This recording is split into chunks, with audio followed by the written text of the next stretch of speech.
Dans une ambiance empreinte de fraternité et d'espoir, la ville de Bokeh vibre au rythme d'un grand rassemblement dédié à la paix et à la célébration des acquis du Conseil national de rassemblement pour le développement CNRD sous la direction éclairée du général Mamadi Doumbouya, président de la République. Les activités ont débuté par une visite de courtoisie chez la grande notabilité de Kakandé, conduite par le ministre secrétaire général de la présidence, le général Amara Kamara, et le ministre directeur de cabinet de la présidence, M. Guiba Diakité.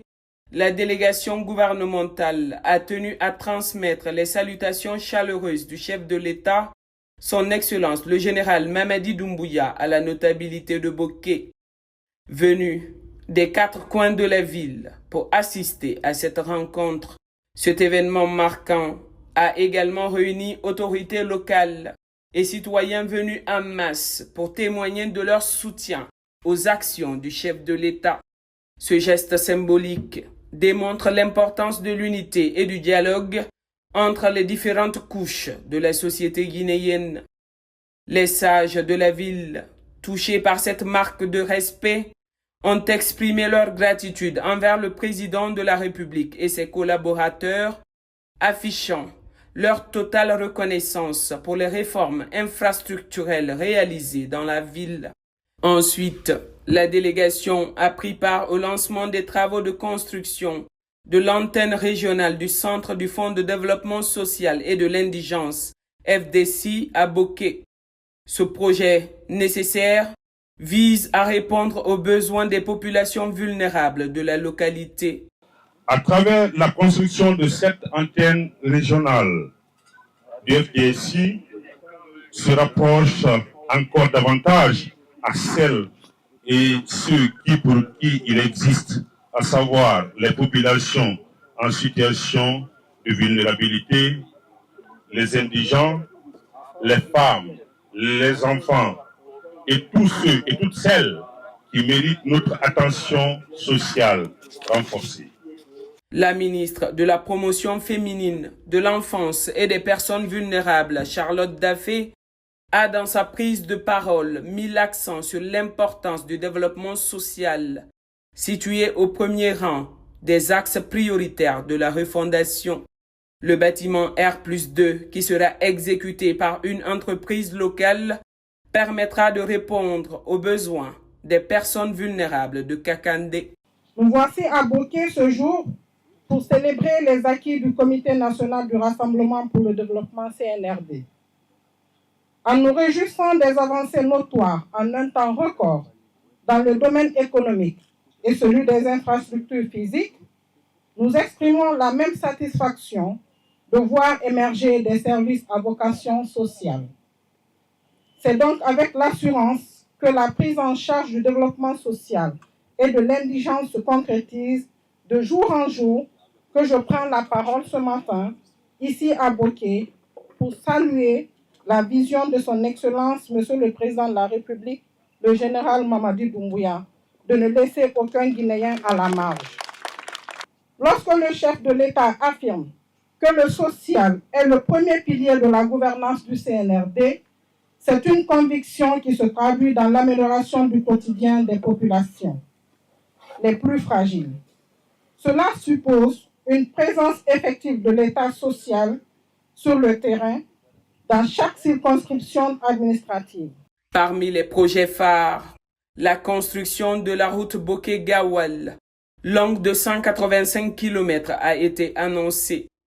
Lors de ce grand rassemblement, l'occasion a été saisie pour lancer officiellement les travaux.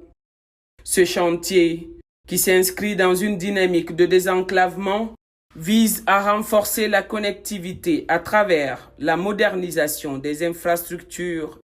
Le ministre des Infrastructures et des Travaux publics, Mahamadou Abdoulaye Diallo, a souligné dans son message que ces efforts constituent un pilier essentiel du programme Simandou 2040, destiné à faciliter la mobilité des citoyens et à rapprocher les services sociaux de base. La cérémonie d'aujourd'hui marque une étape décisive dans notre volonté de désenclaver durablement nos régions de renforcer la cohésion sociale et surtout d'impulser une dynamique forte de développement économique et social inclusif au bénéfice de toutes les couches de nos populations.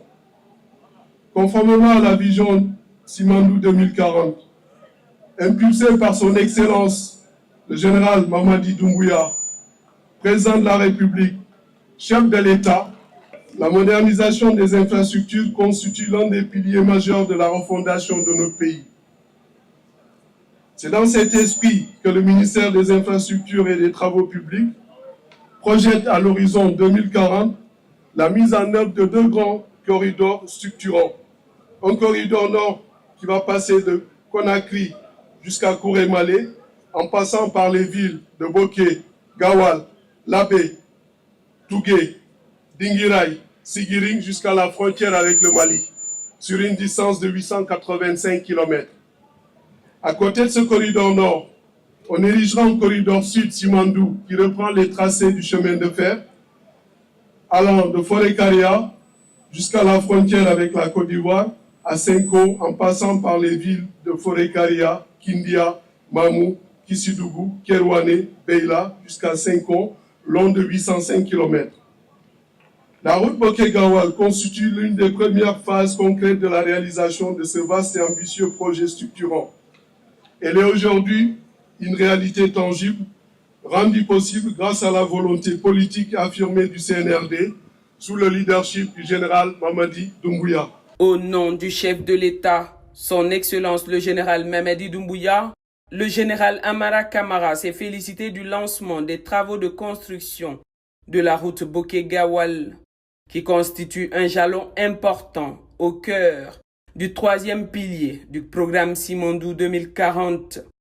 Il a affirmé que cette initiative démontre la volonté du gouvernement de faire confiance aux entreprises locales pour produire un travail de qualité tout en respectant les délais. Nous nous inscrivons aujourd'hui dans la continuité de la mise en œuvre de la vision audacieuse et transformatrice du Simandou 2040 tel que porté par le président de la République, le général Mamadi Doumbouya. La modernisation de nos infrastructures, telle que mentionnée dans le pilier 3 du programme de développement Simandou 2040, est un vecteur essentiel dans ce vaste chantier qui représente pour nous un engagement que nous prenons pour garantir un avenir meilleur pour chaque Guinéen.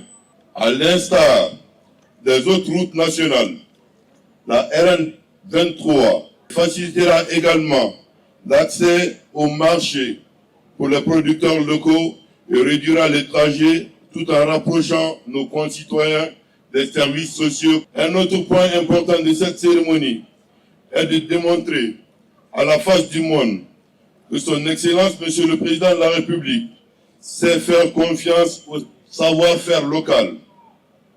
Les travaux qui seront lancés seront exécutés par les entreprises BGEC SA pour le premier lot et Guicopress SA pour le second lot.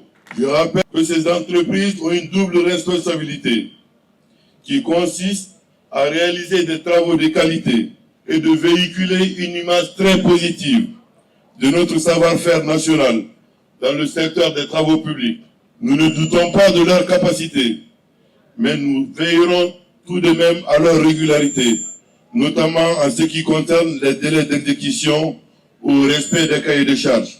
Il convient aussi de dire que grâce aux orientations de son Excellence, Monsieur le Président de la République, le gouvernement s'est employé à boucler la totalité du financement avec la Banque africaine d'import-export pour une enveloppe de 500 millions de dollars, garantie complètement par l'État guinéen.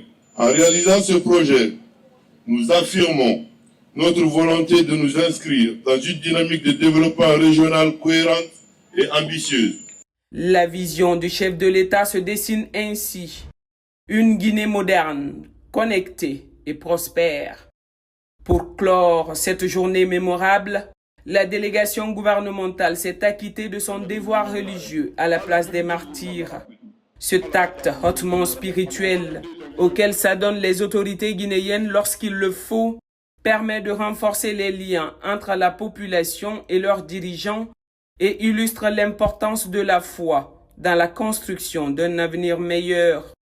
Riche en émotions et en promesses, ce grand rassemblement des fils et filles de Guinée à Boké témoigne d'une nation en marche vers le progrès et l'unité. Sous la direction du général Mamadi Doumbouya, les efforts pour transformer la nation se poursuivent, portés par des projets concrets et une vision d'avenir qui place le bien-être des citoyens au cœur des préoccupations.